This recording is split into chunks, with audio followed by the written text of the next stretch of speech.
Hello everyone, welcome to Planck Point. तो मैं हूँ विपिन और आज हम शुरू करने वाले हैं 11th फिजिक्स का चैप्टर नंबर 3 जो कि मोशन इन अ प्लेन है। इसमें प्राइमरीली वेक्टर्स पे बात होती है पहले, जैसे कि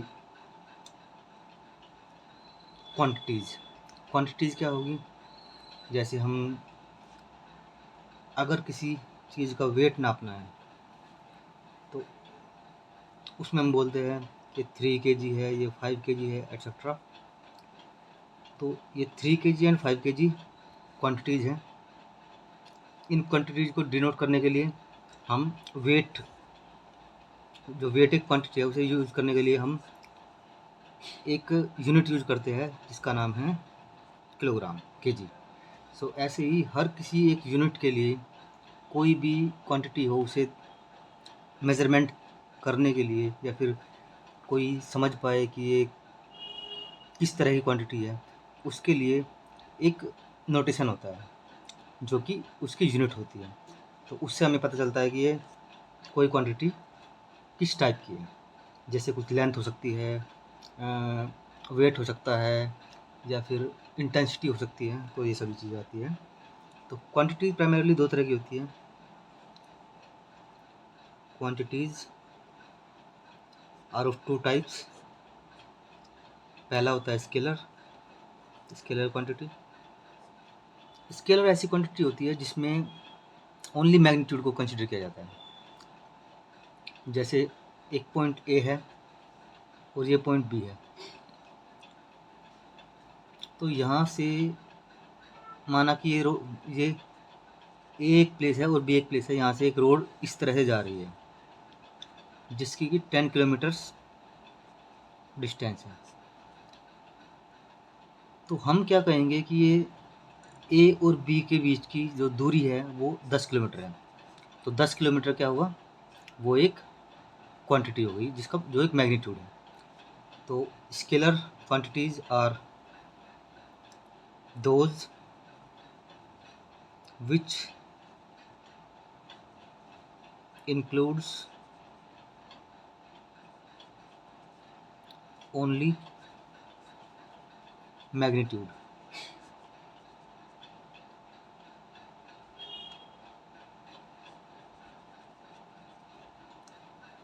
तो स्केलर क्वांटिटीज वे क्वांटिटी होती है जो केवल मैग्नीट्यूड बताती है। यहीं पे अगर हम ये पॉइंट ए है, ये बी है, इसके बीच की एक शॉर्टेस्ट डिस्टेंस देखें तो ये हो जाएगी, ये डिस्टेंस, मतलब इसे प्राइमरली हम डिस्टेंस नहीं डिस्प्लेसमेंट बोलेंगे। क्यों, वो अभी बाद में समझ में आएगा। तो अभी हम बताते हैं कि जब किसी क्वांटिटी के साथ में मैग्नीट्यूड और डायरेक्शन दोनों एक साथ आते हैं तो वो क्वांटिटी एक वेक्टर क्वांटिटी बन जाती है। तो वेक्टर क्वांटिटीज़ क्या होती है, द क्वांटिटीज़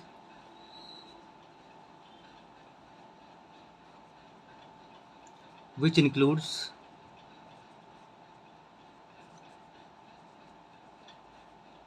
magnitude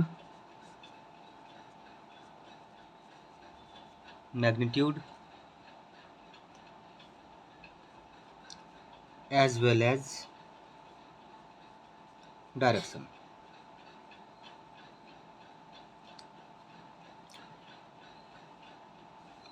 ठीक है, तो इसके जो एग्जाम्पल्स होंगे, जैसे स्केलर क्वांटिटी के जो एग्जाम्पल्स है वो हो गया मास, मीन्स कितने केजी का मास है। अब वेट और मास में डिफरेंस होता है, वो हम आगे देखेंगे। तो mass, then temperature and then intensity etcetera. तो ये सभी स्केलर क्वांटिटीज़ हैं। वेक्टर क्वांटिटीज़ में आता है displacement, then velocity and weight etcetera. तो इस तरह की क्वांटिटी जिसमें डायरेक्शंस भी होती है, क्योंकि वेलोसिटी में हम डिस्प्लेसमेंट को काउंट करते हैं। वेलोसिटी होती है rate of change of displacement with respect to time. तो यहाँ पर जो वेलोसिटी है वो डिस्प्लेसमेंट के चेंज को हम वेलोसिटी बोलते हैं। तो डिस्प्लेसमेंट एक वेक्टर क्वांटिटी है, बिकॉज डिस्प्लेसमेंट एक स्मॉलेस्ट पॉसिबल डिस्टेंस होती है किन्हीं दो पॉइंट्स के बीच की, और डिस्प्लेसमेंट नेगेटिव भी हो सकता है। जैसे ये पॉइंट ए है, ये पॉइंट बी है। तो हमने क्या किया, हम ऐसे गए और फिर से ऐसे आ गए और इधर चले गए, ये पॉइंट सी है। तो यहाँ पे डिस्प्लेसमेंट जो होगा वो नेगेटिव हो जाएगा, क्योंकि ये पॉजिटिव डायरेक्शन में गया है, वापस आने के बाद ये इससे भी लेफ्ट में चला गया, तो यहाँ पे ये नेगेटिव डिस्प्लेसमेंट हो जाएगा। जब डिस्प्लेसमेंट नेगेटिव है तो वेलोसिटी भी नेगेटिव हो जाएगी इसकी। तो हम कह सकते हैं इसमें जो डायरेक्शन है वो मैटर करता है। ठीक है, तो ये सभी आ जाते हैं। अब हम देखते हैं वेक्टर्स। जो वेक्टर्स हैं ये कई प्रकार के हो सकते हैं। जैसे कि हम पहले एक देखते हैं इक्वल वेक्टर्स। अब कोई भी दो वेक्टर्स तो हैं, अब उनमें क्या होगा, कंपैरिजन होगा कि कौन सा बड़ा है, कौन सा छोटा है, और कौन से दो वेक्टर्स ऐसे हैं जो कि इक्वल है। इक्वल वेक्टर्स हमेशा वो होंगे जिसमें magnitude and direction are same. तो वे वेक्टर्स जिनका मैग्नीट्यूड और डायरेक्शन दोनों सेम हो वे होंगे इक्वल वेक्टर्स। एग्जांपल देते हैं, जैसे ये हमारे पास है ए वेक्टर जो कि है 3, और ये है वेक्टर बी जो कि है 3। अब इन दोनों की डायरेक्शन सेम है और मैग्नीट्यूड भी सेम है, तो इसलिए vector A is equal to vector B, तो ये दोनों इक्वल वेक्टर्स हो गए। वहीं पे अगर वेक्टर ए है 3 एंड ये है वेक्टर बी जो 3 है, यहाँ पे मैग्नीट्यूड तो सेम है, बट जो डायरेक्शन की बात अगर आती है तो ये दोनों अपोजिट वेक्टर्स हैं, तो ये नॉन इक्वल या अपोजिट वेक्टर्स होंगे। ठीक है, अब आता है कि वेक्टर्स क्या है, क्वांटिटीज़ हैं। क्वांटिटीज़ को हम सम भी करते हैं, सब्ट्रैक्शन भी करते हैं, मल्टीप्लिकेशन भी होता है। बिकॉज क्वांटिटीज़ को हम क्वांटिटी की क्वांटिटी को हम ज़्यादा कर सकते हैं, कम कर सकते हैं, तो उसी के अकॉर्डिंग ये जो क्वांटिटीज़ हैं वे ऐड होंगी या फिर सब्ट्रैक्ट होंगी। तो हम देखते हैं एडिशन। वेक्टर्स का एडिशन कैसे किया जाता है। अब एडिशन के लिए क्या होता है, तो ग्राफिकली अगर हम देखते हैं तो ये अगर वेक्टर ए है 3 एंड वेक्टर बी है 2, दोनों पैरेलल है, तो हम ए प्लस बी कर देंगे। तो ये 3 है, ये 2 है, तो टोटल एक वेक्टर आएगा जो कि 5 होगा। तो इन दोनों वेक्टर्स का सम 5 हो जाएगा। तो ये ग्राफिकल रिप्रेजेंटेशन है। वहीं पे अगर हम देखते हैं कि वेक्टर ये ए है विच इज़ 3 और वेक्टर बी है इस डायरेक्शन में जो कि 2 है, तो अब इनका जो एडिशन होगा तो c इजकल टू, अगर a प्लस बी हमें करना है तो c इजकल टू A3। अब b अपोजिट डायरेक्शन में तो नेगेटिव होगा, तो b इज -2 विच इज़ 1। अब जो वेक्टर बड़ा है उसी डायरेक्शन में ये जो रिजल्टेंट वेक्टर होगा वो उसी डायरेक्शन में होगा, तो a यहाँ पे बड़ा है, तो जो हमारा c होगा वो ये होगा जो कि 1 मैग्नीट्यूड में होगा। तो ये सब्ट्रैक्शन भी बोल सकते हैं या फिर एडिशन भी बोल सकते हैं। मतलब subtraction is a type of addition where one of the quantities is negative. तो यहाँ पे एक क्वांटिटी नेगेटिव है इसलिए ये सब्ट्रैक्शन हो गया, बट अगर हम देखते हैं तो ये एक तरह का सम ही है। ओके, तो ये सभी हमने देखा। अभी हम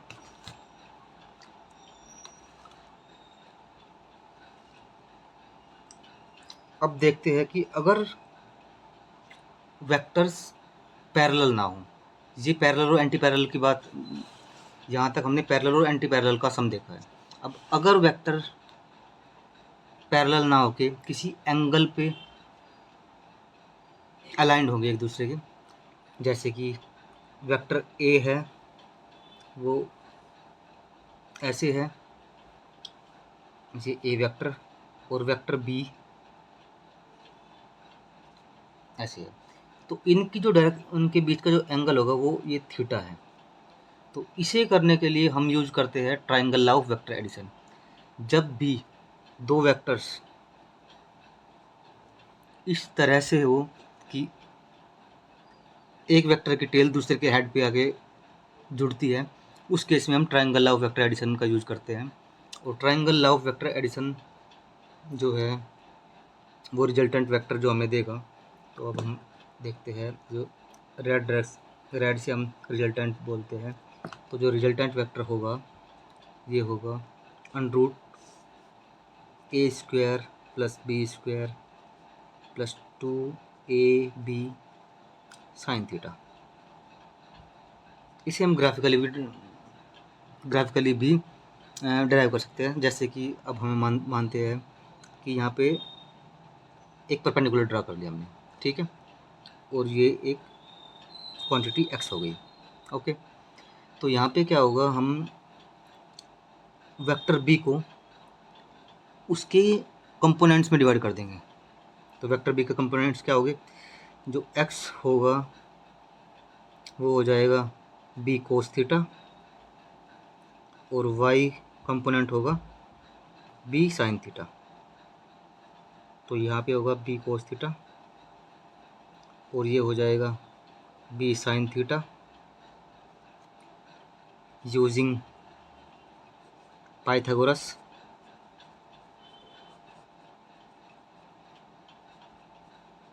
थ्योरम। पाइथागोरस थ्योरम का यूज करने के बाद में जो रिजल्टेंट होगा R square is equal to a plus x square plus y square. तो R square is equal to A square plus x is equal to b cos theta. तो B square कोस square theta plus 2a b cos theta,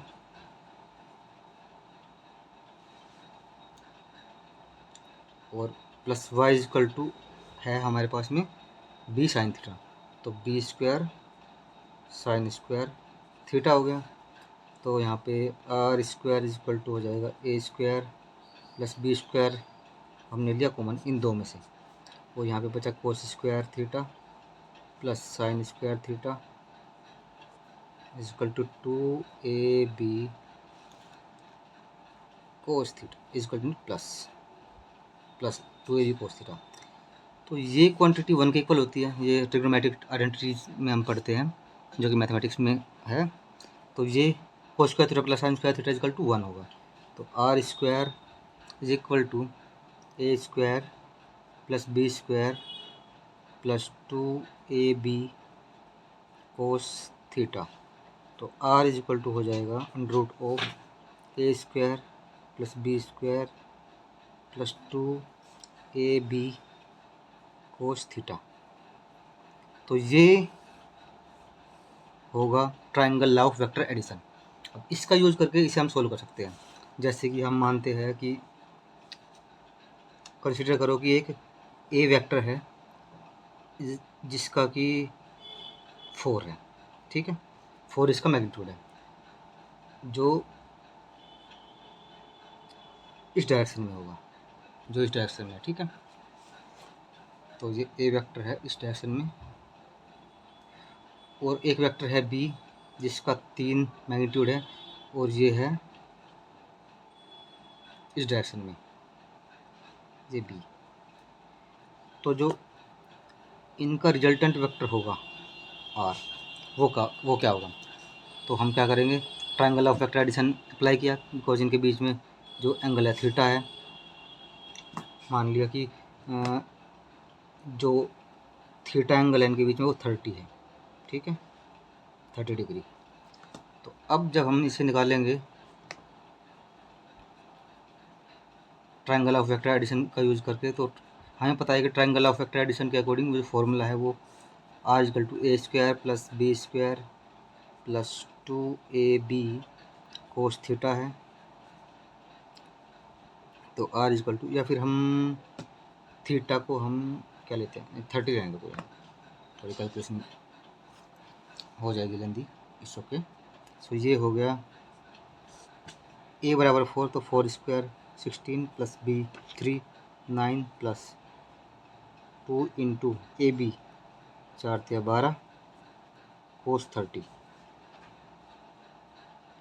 30 तो r आ जाएगा 16 + 9 25 + 12 दूनी 24 cos 30 √3/2, तो उससे 12 हो जाएगा। तो r आएगा 25 + 12 √3। तो ये हमारा इस क्वेश्चन का आंसर आता है। तो इस तरह हम triangle law of vector addition को अप्लाई करते हैं जब बात हो किन्हीं भी दो वेक्टर्स को ऐड करने की जो कि किसी एंगल थीटा पर एक दूसरे को के साथ मिलते हैं, ठीक है। इसी से मिलता हुआ एक और लॉ है हमारे पास में एडिशन के लिए, वो है पैरेललोग्राम।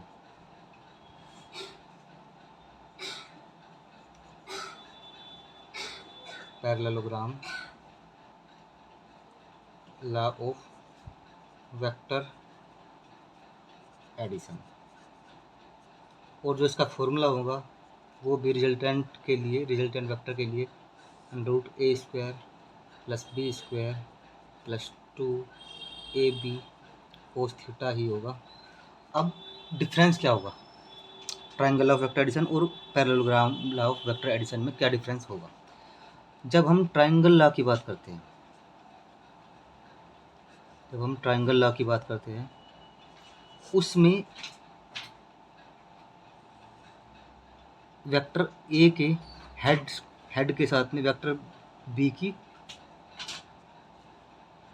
टेल ऐड होगी, मतलब एक वेक्टर जहाँ पे ख़त्म होता है वहाँ से दूसरा वेक्टर स्टार्ट हो रहा है, ठीक है।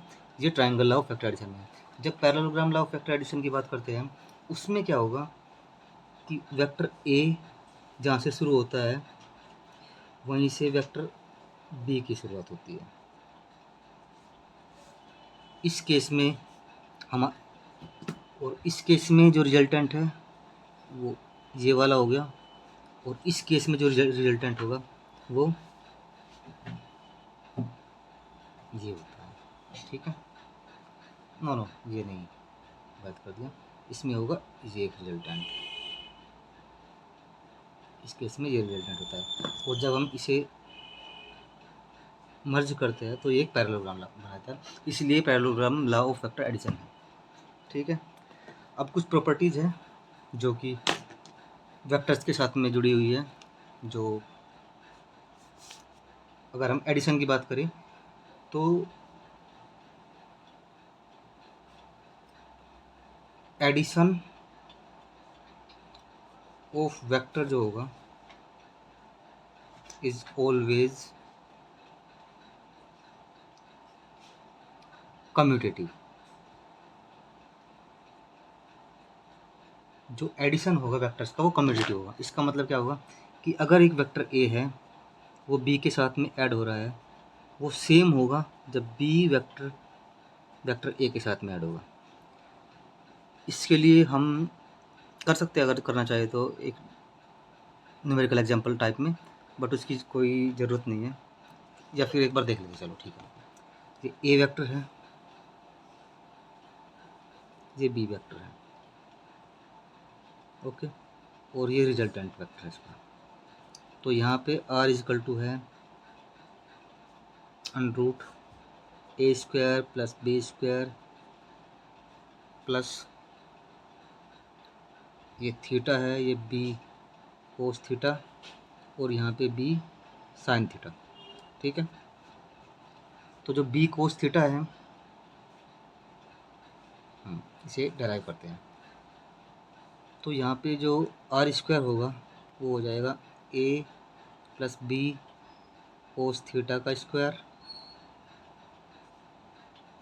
Plus B square sine square theta.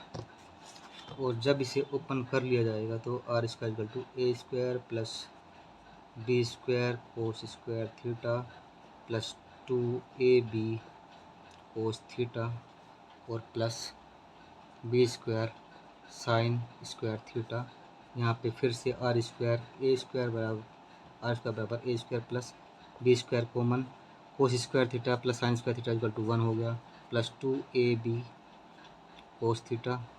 तो यहाँ पे आर इक्वल टू आ जाएगा under root of A square plus B square plus 2ab cos theta.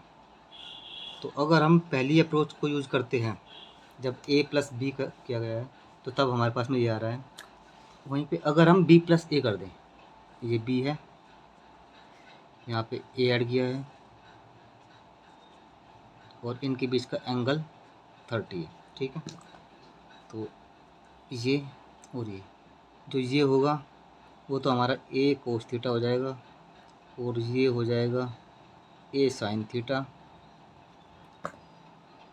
तो रिजल्टेंट वेक्टर जो होगा r इक्वल टू ये रिजल्टेंट होगा तो R square equal to B plus A cos theta.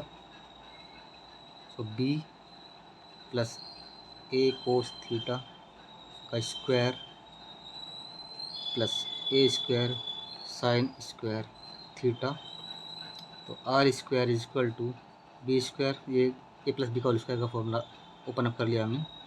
तो बी स्क्वायर प्लस ए स्क्वायर कोस square theta plus 2ab cos theta और plus ए square sine square theta. तो आर स्क्वायर इक्वल टू हो जाएगा B square plus ए square common लिया इसमें और sine square theta plus cos square theta equal to 1 हो जाएगा। तो ये 1 प्लस 2ab कोस थीटा यहाँ पे आएगा। तो R is equal to under root of ये a square plus B square plus 2ab cos theta ये है। तो ये और ये दोनों सेम आ रहे हैं रिजल्ट हमारे। तो इससे पता चलता है कि a प्लस बी किया जाए वेक्टर्स को या फिर b प्लस ए कर दिया जाए, दोनों का रिजल्ट सेम ही होगा। तो ये कम्यूटेटिव है, ठीक है। दूसरी प्रॉपर्टी है एसोसिएटिव। तो addition of vectors is associative. इसमें क्या होता है कि a plus B plus C, मतलब जो ब्रैकेट के अंदर होते हैं पहले सोल्व किया जाए तो a प्लस बी प्लस सी कर दिया, वो इक्वल टू होगा a plus B plus C. मतलब पहले b और c को जोड़ के तब a जोड़ा जाए या फिर a और b जोड़ के तब c जोड़ा जाए, दोनों का रिजल्ट सेम ही होने वाला है। और ये भी हम प्रूव कर सकते हैं, बट इसकी ज़रूरत नहीं है। If you want you can do it by your self. Okay, तो अगर हम समअप करें, जब हम समअप करते हैं हमने क्या क्या अब तक पढ़ा है वेक्टर्स के बारे में, तो देख लेते हैं एक बार। सबसे पहले वेक्टर्स का एक टाइप पढ़ लिया कि वो इक्वल वेक्टर्स कब होंगे। उसी में हम अपोजिट वेक्टर्स की बात कर सकते हैं। जब वेक्टर्स का मैग्नीट्यूड सेम हो बट डायरेक्शन अपोजिट हो तो अपोजिट वेक्टर हो जाएगा। यहीं पे हमने पढ़ी है ट्रायंगल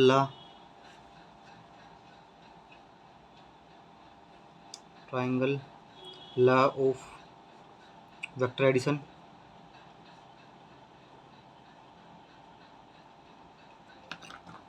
जिसका फॉर्मूला हम लिखते हैं r equal to under root a square plus B square plus 2ab cos theta. यहाँ पे ए बी दोनों वेक्टर्स है और आर भी एक वेक्टर ही होगा। फिर हमने पढ़ा है parallelogram parallelogram, law of vector addition,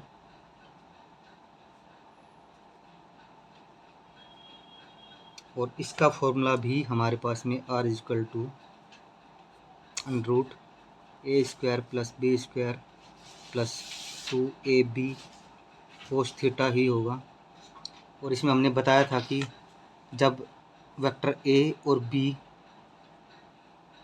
triangle की दो साइड्स की फॉर्म में हो और थर्ड जो हमारा रिजल्टेंट होगा वो थर्ड साइड की तरह हो, तो वहाँ पे हम ट्रायंगल ला यूज करेंगे। अगर वेक्टर ए और बी पैरेललोग्राम की दो एडजेसेंट साइड्स की तरह एड अप हो रहे हैं तो उस केस में हम vector law of parallelogram law of vector addition का यूज़ करेंगे, ठीक है, ऐड अप करने के लिए। फिर हमने दो प्रॉपर्टीज़ पढ़ी जिसमें आ जाती है कम्यूटेटिव। तो वेक्टर एडिशन कम्यूटेटिव है और ये फर्स्ट है एडिशन के लिए। तो वेक्टर एडिशन कम्यूटेटिव है और वेक्टर एडिशन एसोसिएटिव भी है, एसोसिएटिव, जिसमें हम कम्यूटेटिव का मतलब होता है a plus b is equal to B plus a होगा, और एसोसिएटिव का मतलब a plus B plus c is equal to a plus B plus c हो जाएगा। तो अभी तक हमने ये सब चीज़ें पढ़ी है। नेक्स्ट लेक्चर में हम देखेंगे मल्टीप्लिकेशन के बारे में, तो यहाँ तक प्रिपेयर करें पहले, उसके बाद नेक्स्ट लेक्चर देखेंगे। तब तक के लिए बाय बाय।